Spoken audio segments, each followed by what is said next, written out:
Hello guys, तर good morning. मी आज तुम्हाला दाखवणार आहे राईसची शेती. मी जिथं फिरायला आलेलो आहे मित्रांसोबत, तिथं जास्त प्रमाणात म्हणजे सगळीच राईसची शेती केली जाते. कारण की दुसरं इथं जास्त पाऊस असतो, त्यामुळे दुसरं पीक जास्त घेत नाही तिथं. तर तुम्हाला दाखवतो मी. हे बघा, सगळं राईस, खाली पण राईस, तिकडं दिसतंय, तिकडं पण राईसच आहे. इकडं राईस.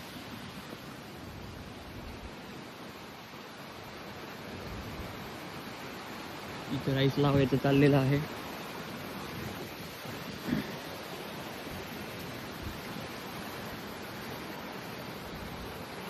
असं दाट एक जागेवर टाकलेलं जातं उगवण्यासाठी.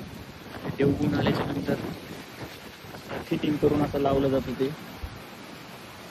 ते सध्या दाट आहे, ते असं काढून बाजूला काढतात ते, आणि ते नंतर असं फील्डवरती लावून देतात.